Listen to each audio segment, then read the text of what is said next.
Hello, my name is Jolly Tracy, and I will be doing a theater review of the play called The Mad Ones by Kate Kerrigan and Bree Loudermilk, based on an idea by Zach Altman and Bree Loudermilk. It is directed by uh, BC senior Madison Baker, and presented by the Boston College Theater Department. Here you go, here's the track, or the playbill. Sorry, it's a little messed up. I watched this play. The play was running January 27th to the 30th. So I've been holding on to this for a while. Just had to let the play, simmer in my head. Now I can give a review. Giving a quick summary of the play. I'll read the dramaturg's note. I feel like she gives it the most justice. Within a single second, a life force can burn bright and then be swallowed into a black hole, leaving nothingness behind. Samantha Brown is left behind in nothingness. The Mad Ones gives us an opportunity to explore the shared human experience of grief. A 17-year-old girl on the cusp of the real world. In the play, Sam was senior in high school, getting ready to make her decision for what college she's going to go to. Another key theme of the play was her learning to get her license, so themes of growing up and transitioning. She continues, a girl on the cusp of the real world, Sam journeys through the burden of questions and expectations after a tragic accident changes things forever. The major accident that serves as background lore, and the main kind of producer of the action in the film, or in the play, was Samantha's best friend Kelly. She was walking from the library and tragically passed away in a car accident. I didn't come into this play with any expectations. I've never heard of the Mad Ones, and I just wanted to watch the first play available. But I can say that after watching this play, there are so many things that the playwright did, the director did, the actors, how they acted, the lighting and everything, the sound design, just everything, the blocking, the choreography, everything just came together to make to show the story show a beautiful coming of age story. So I'll talk about the cast of characters first. You have four main characters. The primary character that we're focusing on, or that the play centers around, is Samantha Brown, played by Giovanna Beffeler. Then her friend Kelly Manning, or the ghost of her friend Kelly Manning, who's played by Abby Watcher. Beverly Brown, Samantha's mom, played by Julia Park, and Adam, Samantha's boyfriend, played by Nick Rossi. I give a 10 out of 10 to every actor in the play. Samantha, Giovanna plays a very convincing, a very convincing coming of age character. Someone who's not sure in their ways, growing up, someone who's very indecisive, someone who's very worried about the future, someone who plays an anxious, doesn't know what's going to happen next. She also plays the role of someone who's suffering from grief very well. Always second guessing herself, always feeling down when she's missing her friend, always having very convincing conversations with Kelly, who is there physically in the play, but for the context of the play is really just Sam talking to an imagination of Kelly, because Kelly's dead. She does a really good job just in her facial expressions. She was very animated. I can say that for everybody. I think my favorite character in the play was Beverly Brown, the mom. She plays the Julia, who plays Beverly Brown, does a great job at playing the overbearing mother stereotype. Mother went to an Ivy League. She wants Samantha to go to Ivy League. She wants, the best for her. Um, but always wants to control where she's going. So she plays the overbearing, over the top, stereotypical, um, showy mom very well. Adam plays I think, a great comedic role in the play. All of them did, but I really thought that Adam, played by Nick Rossi, did a really good job at showing the kind of aloofness of Adam, like the stereotypical, high school guy, for lack of a better term, dumbness.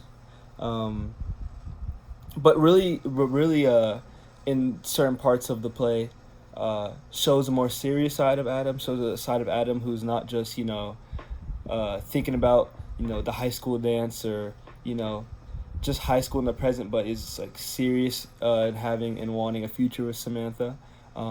He's very funny in one segment when him, played by Nick, and Samantha, played by Giovanna, were singing about sex, and talking about they're singing basically about their first time.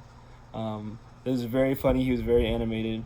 I feel like Nick made Giovanna, the main character, the person who plays Samantha, very comfortable, very easy to act with, and nothing seemed awkward with the actors. And then the final actors, Kelly Manning, she, played by Abby Watcher. Abby plays a very good Kelly. Kelly is a stereotypical, rebel girl who's high school student, who's not all about her grades, and who's fine with that, who's fine with being an average, be what we call B student, what we call average, who's fine with just having fun and not so much of a stickler. Kind of serves as the antithesis of Beverly Brown, and Samantha kind of has to juggle between, what Kelly, past imaginations of Kelly, and her mom, and the advice kind of conflicting.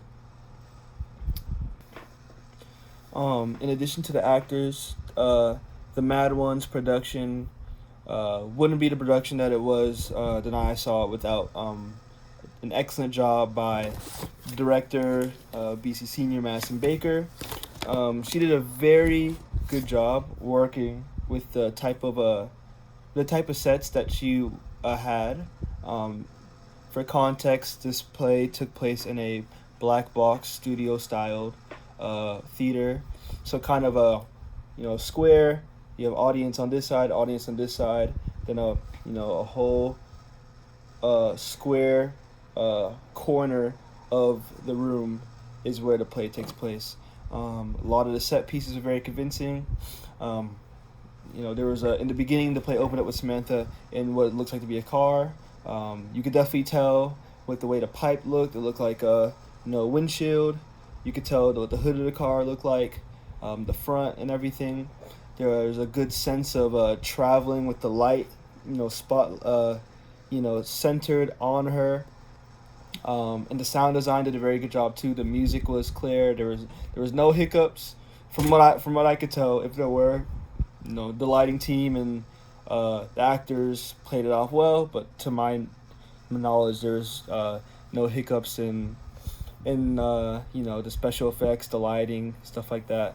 The blocking was very well. I thought that it made the play very easy to follow along. You knew when scenes changed, and scenes changed pretty organically. Good use of turning off lights, stage crew moving things in smoothly, not obstructing the play.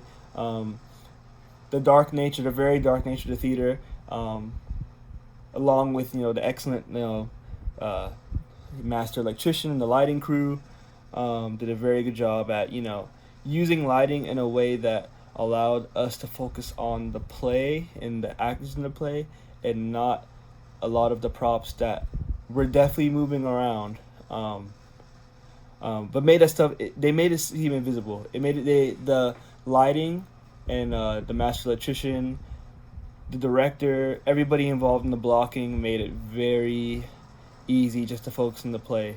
It kind of just made me think that I was like inside the play. how smooth everything went down. It was just a very smooth experience. Summing it all up, the director and the whole crew in this production made watching this play very easy and very enjoyable. Here are 3 design elements that I want to discuss from the Mad Ones. The first is lighting. As I've talked about earlier, I want to go more in depth to analyze it. The second is costumes, and the third is sound. Shout out to the lightboard operator, Catherine Maslin. I believe that's how you pronounce her name. She did an amazing job. Every scene, the lighting made sense. There wasn't like random spotlights because they're just for spotlight's sake. Every type of lighting served a purpose. When there was an important monologue, you had spotlights. When there was a bigger scene with 3 or more characters, even 2 or more characters in a brightly lit setting, just talking, the whole stage would be lit. Nothing was overdone. There wasn't a lot of. I feel like every special effect was needed. For example, in a dreamy like sequence when Sam was talking to Kelly, there was a lot of like a blue type of like ethereal type lights during the prom night, which I thought was like one of the high points of the play with excitement.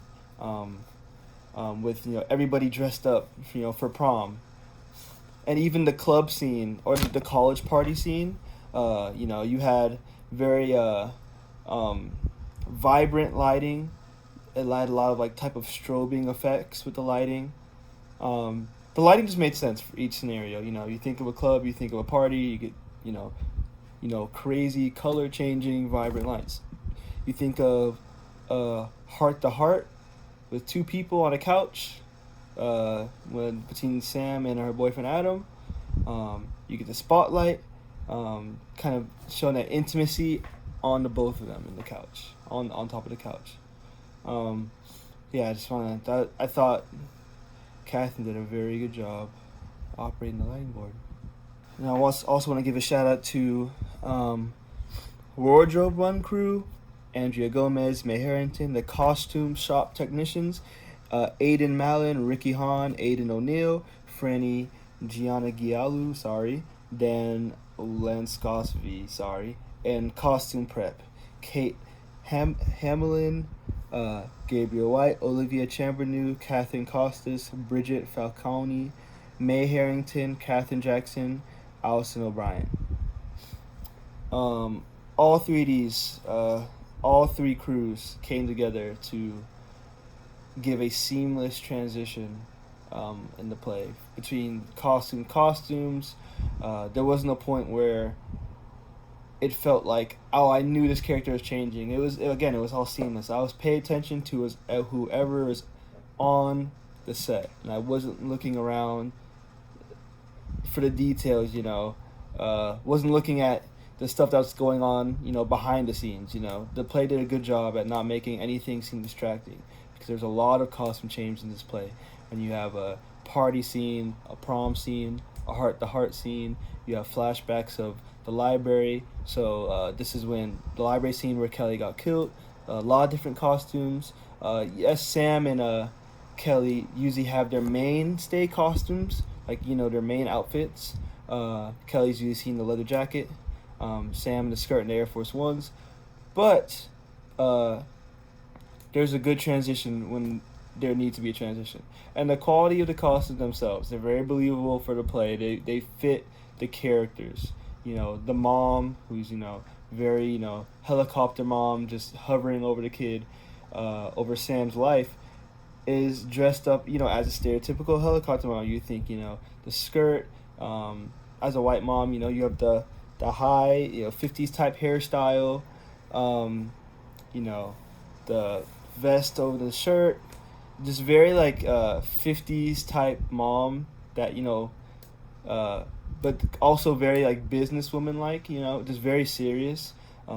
Sam's kind of like an easygoing, preppy, kind of innocent type of girl dress. Um, and then Kelly's like kind of like the bad girl, leather jacket, jeans. And then Adam's kind of like you know, the oh shucks country boyfriend, always wearing the flannel, relaxed pants, relaxed tee. They all fit their personalities very well. I really appreciated that. Final shout out to the soundboard operator, David Brown Jr. My man, David Brown Jr. I want to thank you for no microphone screeches, no misplaced sound when there should have been a sound over here, no mics being turned off on accident. Again, smooth production, no hiccups. This is like something I would see at, the Opera House or Broadway. Because I've been to both of those. I've seen Aladdin at the Opera House. I've been seeing Spider-Man and thankfully no accidents. And Lion King at Broadway. And I can say that my experience at Boston College Robertson Theater has been likened to those in terms of quality. The sounds are amazing. The music, I thought fit the themes very well. Sentimental music during sentimental moments, and it really helped helped to sell those moments, along with the wonderful acting, the wonderful lighting, the costumes. Everything came together. But more on the sound. You had great use of sound effects. For example, falling sound effects. The wind, to convey a sense of motion with cars. The volume of the characters' voices are very audible. The music, again, talk about the music, is very, very catchy. So I guess I'd also talk about the music too. I'm assuming the dramaturg wrote the music according to this playbill. Don't see anybody who specifically wrote the music, but the writers of the songs, amazing. I thought they were very catchy. I thought every song evoked a sense of, a coming of age type story. What's ahead of me. I don't know what's ahead of me, but I'm excited. I might be a little nervous, but I want to go and take on this next challenge in life.